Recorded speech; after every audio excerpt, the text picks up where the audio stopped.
You're listening to an Airwave Media Podcast. Everyone needs pants. Me, you, everyone. But what if, instead of just pants, you had good pants? Pants that felt good and looked good. And what if you just needed one pair of pants for everything? Jack Archer can help make that a reality. Instead of needing different pants for travel, work, and weekends, the Jetsetter Tech Pant is designed to do more with one pair, built for the office, the golf course, date nights, and everything in between. I have tried them, and they are comfortable. They do look good, but I'm also just a history podcaster, not a clothing expert. However, there are a whole bunch of people who really like them. The Jetsetter Tech Pant has over 6,000 five-star reviews, which is a lot. And even if you don't want to think about pants too much, the Jetsetter Tech Pant can still be for you, because they work for everything. They can just be your default. Right now, Jack Archer is offering our listeners 15% off your first order with promo code GETJACK. Go to jackarcher.com and use promo code GETJACK for 15% off your first order and see why thousands of people have given the Jetsetter Tech Pant 5 stars. That's jackarcher.com, promo code GETJACK for 15% off your first order. Determined to make the rest of summer the best of summer? LL Bean has clothing and gear designed to do it all. Like sun-washed apparel that feels broken in from the start, rainwear for every surprise rainstorm, hand-sewn boat shoes, and of course, the iconic Boat and Tote, made right here in Maine to carry all your summer essentials since 1944. LL Bean. Be an outsider. Visit llbean.com to learn more.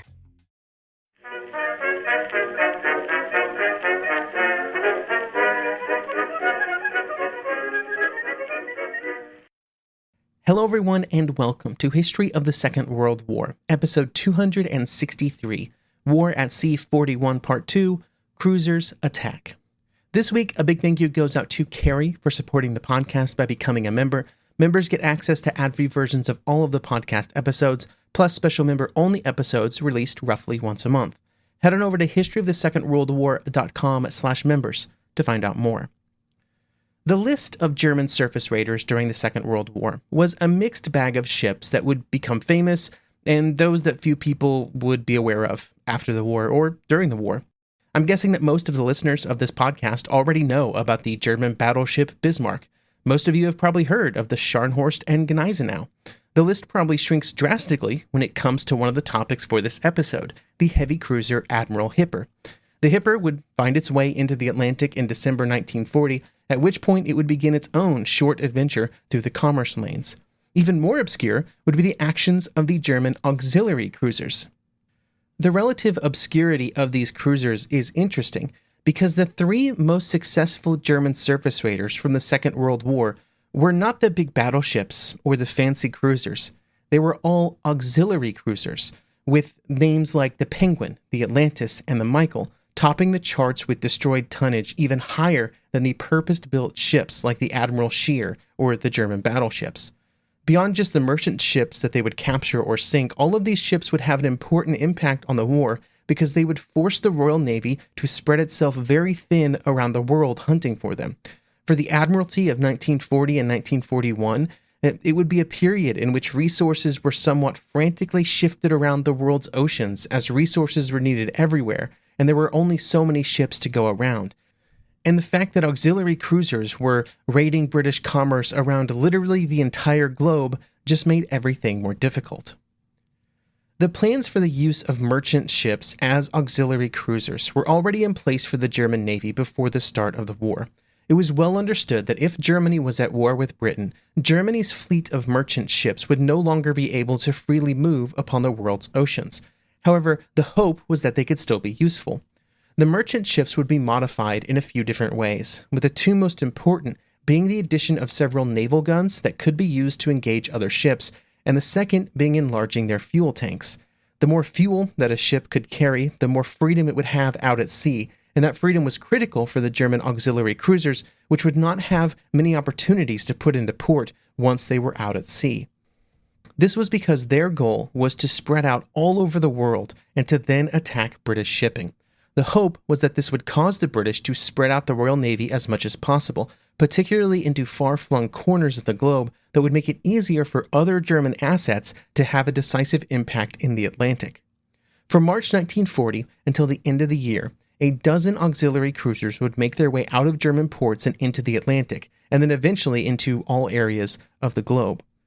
The first 6 of these would be armed with 6 6-inch guns, some torpedo tubes, and a float plane that could be used for scouting. They also often carried mines that could be placed in important areas with heavy merchant traffic, with the cruiser Atlantis placing 92 mines near Cape Town. The Atlantis would be a good example of how the auxiliary cruiser idea was supposed to work, with the ship being previously known as the Golden Fells, a cargo ship. The Atlantis would make its way out into the Atlantic and head for the southern Atlantic, and along the way it would use a bit of trickery to try and disguise itself. The crew of the Atlantis would use wood framing, canvas, large quantities of paint to shift the Atlantis and to reconfigure its appearance multiple times with the goal of confusing any ships that it ran into.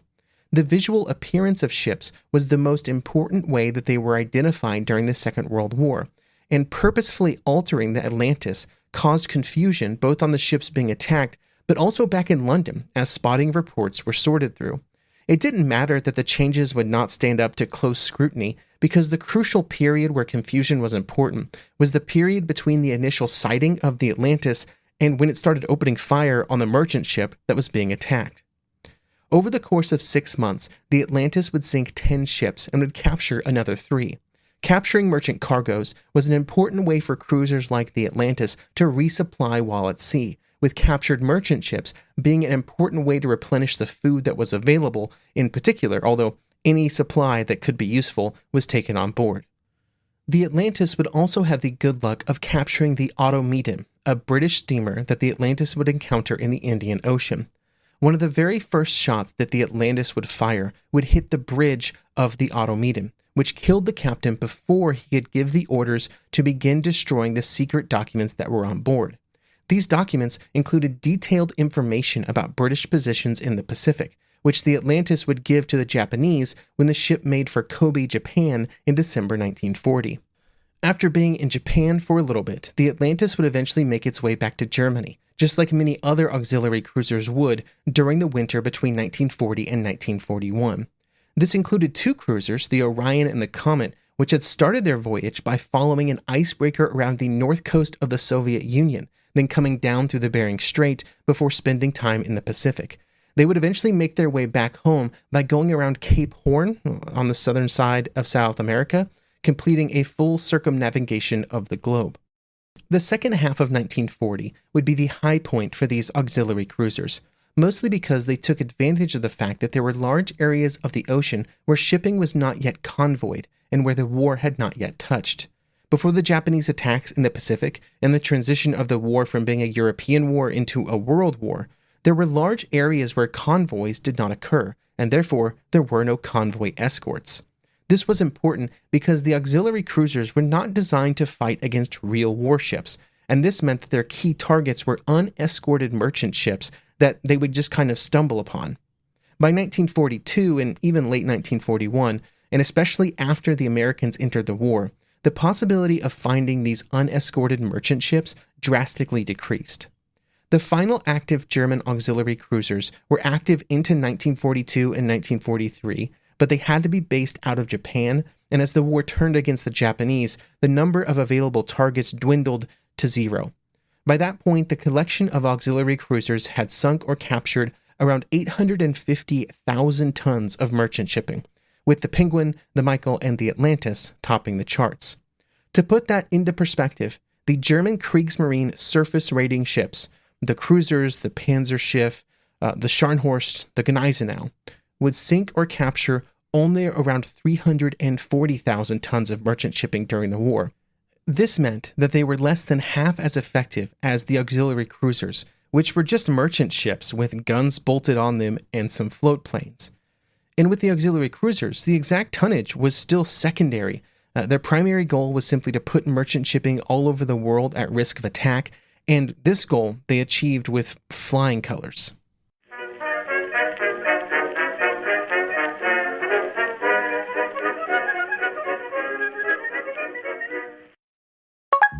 Paze Checkout is offered by your banks and credit unions. So when you shop online at participating merchants, your cards appear in one place, ready to use and kept up to date. And the best part, your actual card number isn't shared when you check out, because boundaries are healthy, like no work emails after 6. One small step for boundaries, one big leap for checkout. Paze. It checks out. Activation required. See Paze.com to learn more. Terms and conditions apply. As scientific discovery changes the landscape, advances in cancer care may offer new hope for your patients. See how Pfizer is helping reshape what's possible at cancer.pfizer.com.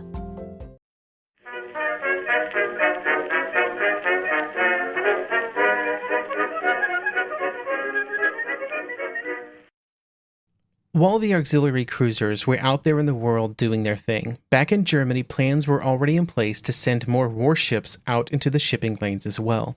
The Admiral Scheer was still wandering the South Atlantic when the next ship prepared to leave. The next surface raider would be the heavy cruiser Admiral Hipper. The Hipper, which would enter the Navy in the spring of 1939, was the first of a new class of German heavy cruisers, of which there were originally supposed to be 5, but only 3 would be completed before and during the war. The second ship of the class was the Blücher, which had been sunk on the approaches to Oslo during the invasion of Norway. And the third ship, the Prinz Eugen, would not actually be ready for action until the spring of 1941 and would eventually join the Bismarck during its first wartime cruise. Unlike the Panzerschiff, the Admiral Hipper line of heavy cruisers was a more traditional design, utilizing steam turbines for propulsion, mounting 8 8-inch guns. In general, they were very similar to other heavy cruiser designs that entered into service in the 1930s and the early war years, although the Germans had made a few decisions during the design process which would prove to be problematic during the war. By far the most important of these decisions was around the endurance that the ships had at sea due to their fuel consumption rates. The range of the Hippers was somewhere between 5,500 and 6,000 nautical miles, which is around 10,000 kilometers, and this was based on the amount of fuel that they carried and how quickly they burned through it.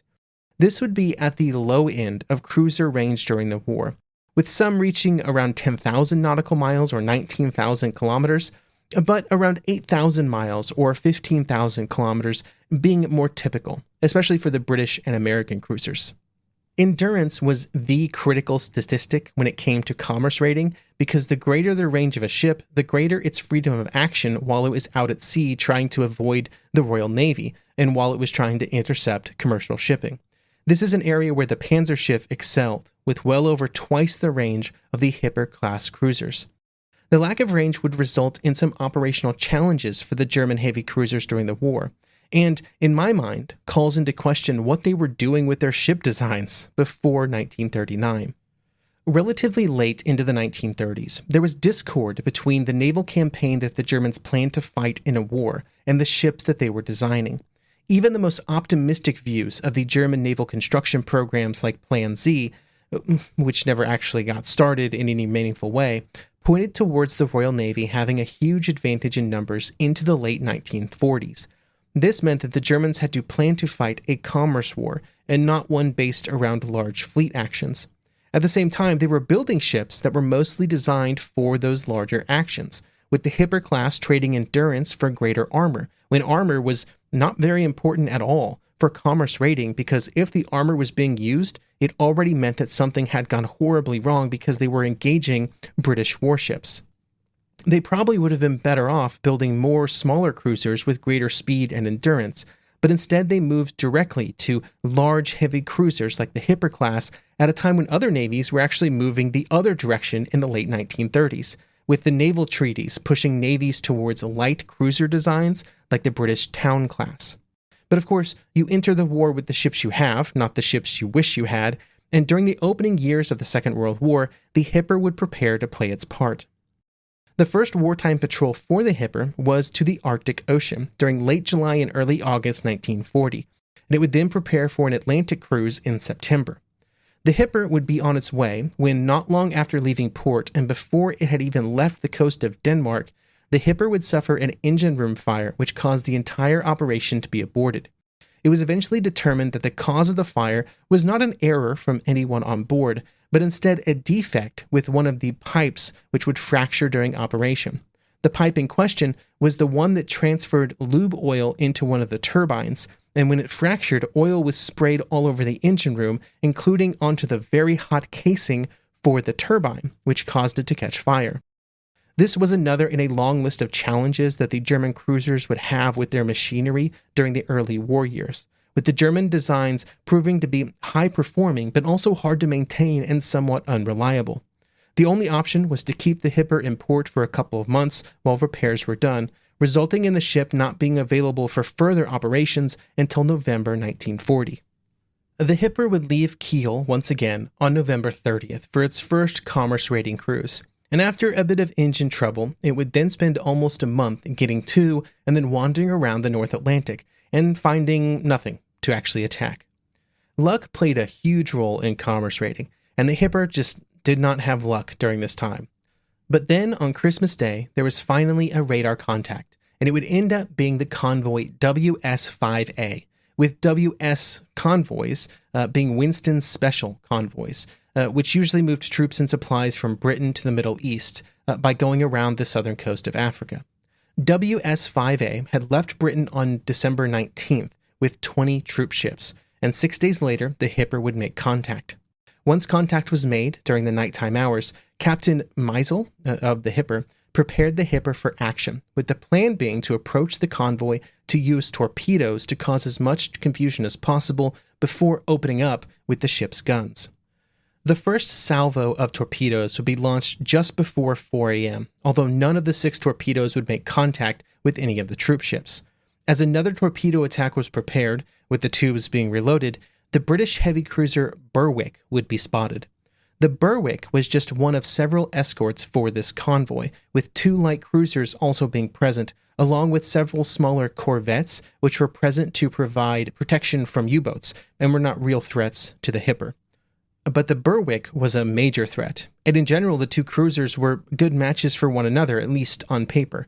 Most importantly, they both mounted 8-inch or 20-centimeter guns, and so any hits could be very problematic. But during the 30 minutes that they fired at one another, no serious damage was done to either side.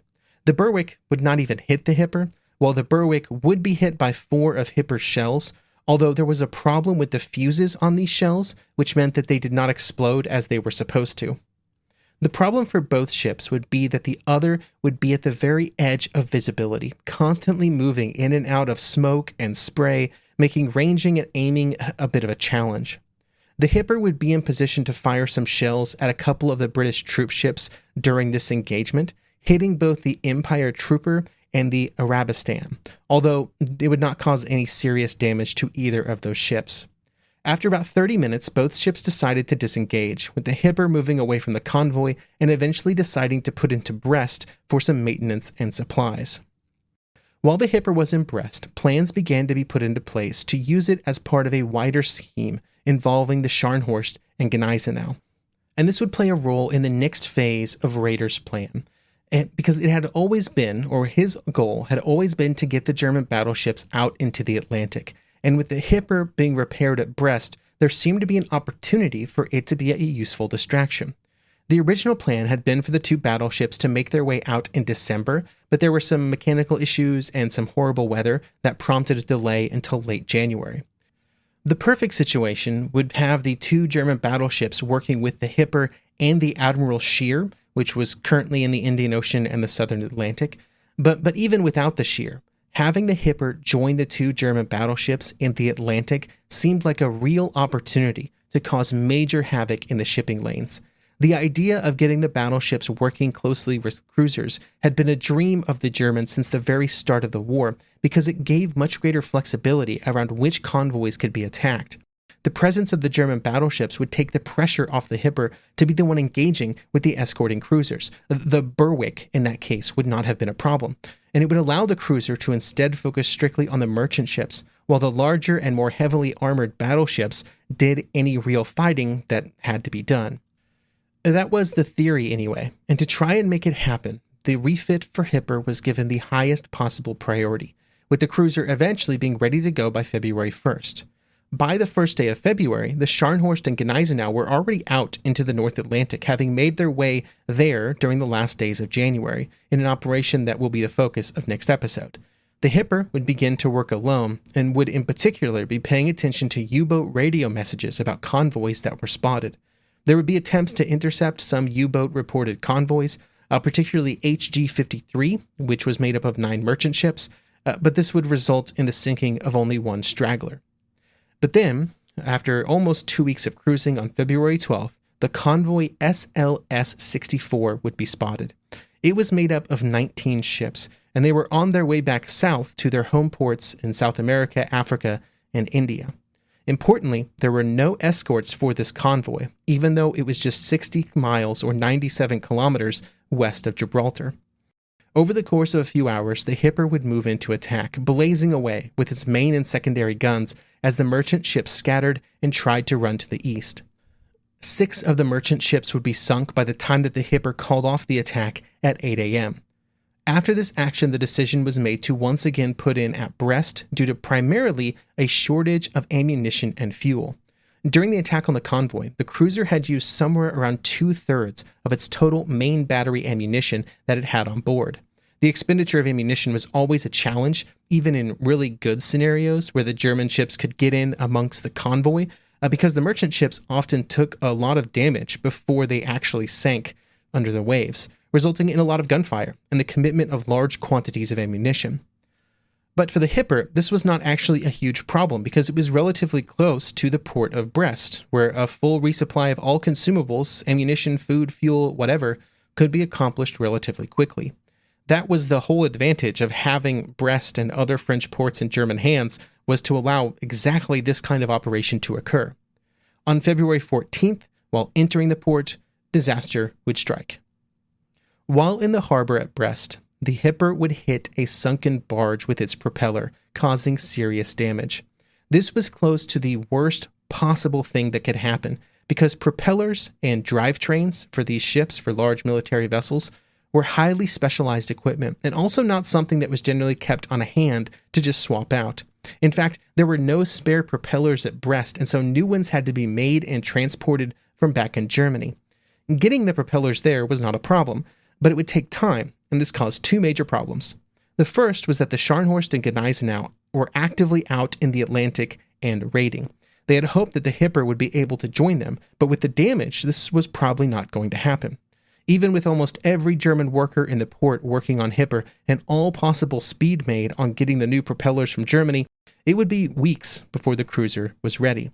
Nobody wants delays like this, but there was a bigger problem: British air attacks.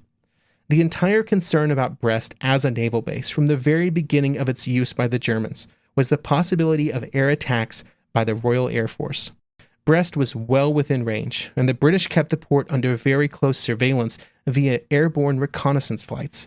In fact, back in January, when the Hipper was in Brest, the RAF had learned of this quite quickly from airborne photographs and had thrown 175 bomber sorties at Brest over just a few days trying to damage the ship. Those attacks had not actually damaged the Hipper, but any of those bombs could have put Hipper out of action for weeks or even months. The same thing would happen when it put into port in February, and for a month during which the Hipper was waiting for repairs, there were frequent air attacks. Again, the RAF would not be able to land any bombs on the German ship, thanks in large part to the investment made in anti-aircraft guns, as well as almost constant smoke screens over the port. Also, it's worth saying that the Germans also benefited from the challenges that the British bombers would have in trying to execute precision bombing raids, like those that were required to hit a warship the size of a cruiser. After a full month in port, the Hipper would finally be ready to make its way back to Germany on March 15th, with it successfully making the trip back to Kiel thanks, at least partially, to the distractions caused by the ongoing raids of the Scharnhorst and Gneisenau, which were occupying so much of the Royal Navy's attention. Those raids will be the topic for next episode.